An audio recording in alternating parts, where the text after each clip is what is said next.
गणेशाय नमः. सार्थ श्री ज्ञानेश्वरी. हे धनंजया, आता असुरी संपत्तीयुक्त अशा लोकांचे वर्तन, त्यांच्या खुणा काय ते मी तुला सांगतो, ते ऐकून घे. हे बघ, ज्याप्रमाणे नाद हा एखाद्या वाद्याशिवाय ऐकू येत नाही, सुगंध हा फुलाशिवाय मिळत नाही, त्याप्रमाणे ही असुरी शक्ती तिने एखाद्या शरीराचा आधार घेतल्याशिवाय नजरेस पडत नाही. एका लाकडावर दुसरे लाकूड घासल्याशिवाय अग्नी प्रगट होत नाही, त्याप्रमाणे मनुष्य देहात भरलेली ही असुरी शक्ती ही त्या देहाशिवाय नजरेला पडत नाही. जसा ऊस हा पेराने वाढत गेला म्हणजे त्याच्यातील गोडी वाढत जाते, त्याप्रमाणे देह वाढत असताना ही असुरी शक्ती ही त्या देहात बळावत असते. हे अर्जुना, याप्रमाणे मीच काय तो सर्वश्रेष्ठ आहे असा गर्व, अहंकार, ताठा या असुरी व्यक्तींच्या अंगात भरलेला असतो. ज्याप्रमाणे बिडाचे खांब वाकविण्याचा कितीही प्रयत्न केला तरी तो वाकत नाही, आकाशात उंच वाढत गेलेले पर्वत कमी होत नाहीत, त्याप्रमाणे आपणच सर्वश्रेष्ठ, आपणच श्रीमंत, धनिक, ऐश्वर्य भोगते असे मानून ते इतरांना कमी लेखत असतात. पार्था, संपत्तीचा मद अशा उन्मत्त जीवांना अंध बनवितो. ते अविवेकाने योग्य अयोग्य ह्याचा विचार करणेच दूर सारतात. ज्यांची मनोवृत्ती ही अशा प्रकारची झालेली आहे, त्यांना यज्ञयागाचे महत्त्व ते काय अन कितीसे वाटणार. हे असे वेडे, अविवेकी, अविचारी लोक काय अन कोणती कृती करतील याचा नेम नसतो. एखादा महाभाग तर त्या मद्याच्या धुंदीत किंवा वेड्यासारखे वागणे म्हणून यज्ञाचीही खोटी खोटी नक्कल करण्यास मागे पुढे पाहत नाही. त्यांचा हा यज्ञ सुद्धा काही आगळा वेगळाच असतो. त्यांना यज्ञासाठी वेदी, कुंड, समिधा, मांडव, साहित्य यापैकी काही लागत नाही. त्यांची त्यांना आवश्यकताही भासत नाही, कारण खरे तर त्यांना मनापासून कोणताच शास्त्रोक्त यज्ञसंस्कार हा करायचा नसतो.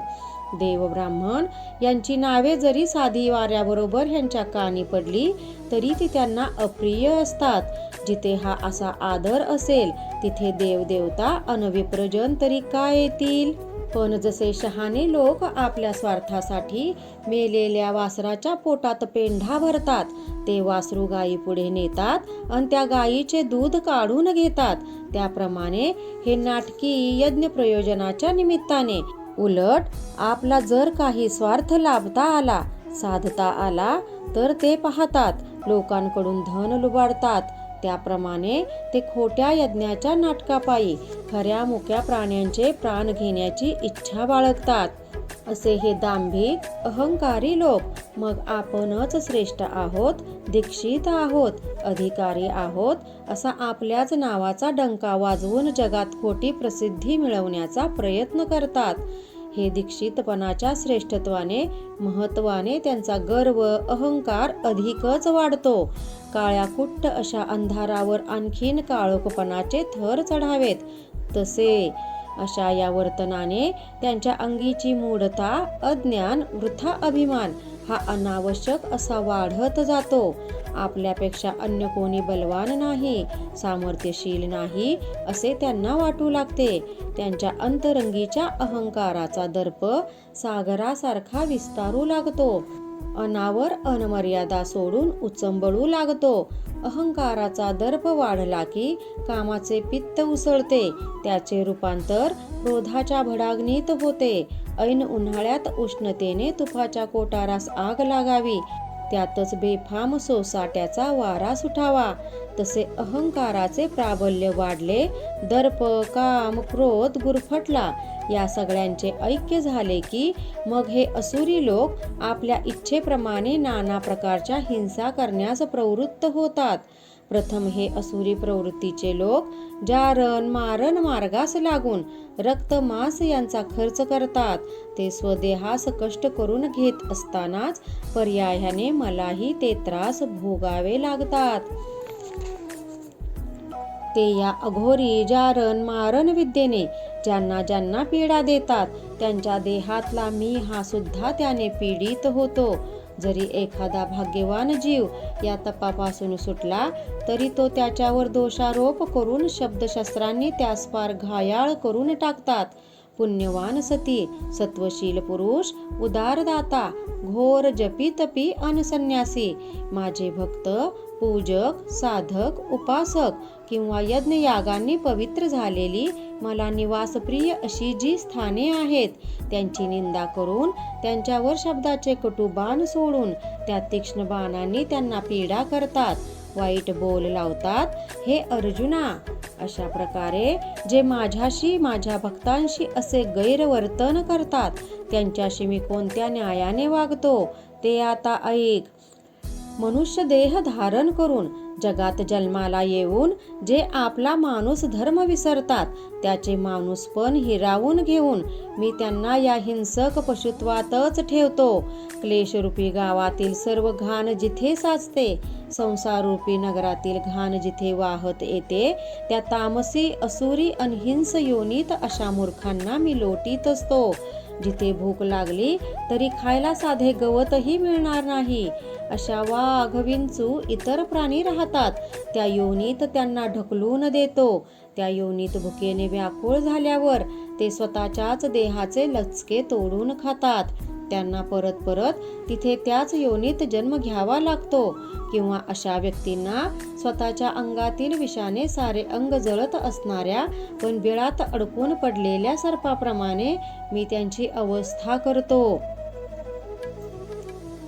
मी अशा अभाग्यांना श्वास घेणे अन सोडणे या 2 क्रियांसाठी जेवढा अल्पस्वल्प वेळ लागतो तेवढा वेळ सुद्धा मी त्यांना शांत सुखाचा अनुभव घेऊ देत नाही. या प्रकारे ज्याची गणती करता येणार नाही अशा क्लेशदायक योनीमध्ये मी त्यांना वारंवार जन्म घेण्यास भाग पाडतो. खरे म्हणजे त्यांना नेमके जिथे जायचे असते, न्यायचे असते त्याची तर ही फक्त पहिली पायरी आहे. प्रत्यक्ष त्यांच्या मुक्कामाच्या जागी तर त्यांना याहूनही अत्यंत भयानक असे क्लेश भोगावे लागतात. अशा प्रकाराने जे जीव असुरी वृत्तींचा अवलंब करतात त्यांना या गुणसंपत्तीच्या बळावर शेवटी अधोगतीच प्राप्त होते. त्यानंतर त्यांना लाभणारी व्याघ्र योनी हीच काय ती त्यांना थोडी विश्रांती देते इतकेच. ती सुद्धा विश्रांती त्यांना लाभू न देता मी त्यांना जेथे अंधार गेला तरी स्वतः काळा होतो अशा काळोख्या तमाच्या योनीत जन्मास घालतो. ज्याच्या तमा योनीची पापालाही शिसारी वाटते, नरकालाही ज्याची भीती वाटते, तिथे श्रमांनाही थकून मूर्छा येते, जिथे मल सुद्धा मलिन होतो, तापाला ताप येतो, ज्याचे नाव काढले तर भीतीलाही महाभय वाटते, पाप सुद्धा ज्याचा तिरस्कार करते, अमंगळालाही जे अशुभ वाटते, विटाळाला सुद्धा ज्याचा विटाळ होईल अशी भीती वाटते. हे अर्जुना, अशा जगातील नीचातील नीच, अनहीन, निकृष्ट अशा अधम योनीमध्ये अशांना जन्म घ्यावे लागतात. अरे, त्या योनी इतक्या खालच्या आहेत की ज्यांचे वर्णन करण्यास वाचा कष्टी होते, ज्यांच्या आठवणीने मन कचरते. अशा नरकवासात या लोकांना खितपत पडावे लागते. असुरी संपत्ती ही अशी अघोरी अन आत्मघातकी असताना, असे अधःपतन घडत असतानाही ते मूर्ख जीव ती संपत्ती का बरं वाढवतात हेच कळत नाही. हे पार्था, यासाठीच माझे तुला हेच सांगणे आहे की अशा नरकाकडे नेणाऱ्या असुरी गुणसंपत्तीपासून तू सदैव लांब राहा. तसेच स्वतःचा घात करणारे हे षडरिपू त्यांचाही तू पूर्ण वैराग्य भावनेने त्याग कर. खरं म्हणजे ही गोष्ट मी तुला सांगण्याची गरज नाही, कारण तू तेवढा विचारी अन अविवेकी नक्कीच आहेस. हे बघ की जिथे काम, क्रोध आणि लोभ हे एकत्र येऊ नको तो धुमाकूळ घालू लागतात तेव्हा पापकर्म उत्पत्ती ही झालीच असे समजावे. आपल्याला दुःखाची अनुभूती येण्यासाठी हे वाटेल त्याला वाटाडे झाले आहेत. पापी लोकांना नरकवास भोगायला लावणाऱ्या पातकांची या तिघांच्या रूपाने जणू सभाच भरलेली असते. जोवर हे तिन्ही अवगुण अंतकरणात संचार करीत नाहीत तोवरच रौरव नावाच्या नरकाची माहिती ही पुराणात सांगितल्याप्रमाणे राहते. या तिघांमुळे लवकर अपाय होतो, हानी होते. त्या हानीला सुद्धा लाजवतील असे हे तिन्ही स्वतंत्र प्रचंड हानिकारक अवगुणी शत्रू आहेत. अर्जुना, याचे याहून अधिक वाईट असे वर्णन ते काय करावे. हे तिन्ही दोष म्हणजे प्रत्यक्ष नरकाच्या दरवाजाचे उंबरठे आहेत. काम, क्रोध आणि लोभ यांना जो जीव बळी पडतो, त्यांच्या आहारी जातो, तो जीव नरकपुरीच्या दरबारात सन्मानित केला जातो. म्हणून हे किरीटी, माझे तुला हेच वारंवार सांगणे आहे की तू या त्रिपुटीपासून सदैव प्रयत्नपूर्वक 4 हात दूर राहा. रामकृष्ण हरी. गीता भागवत ज्ञानेश्वरी.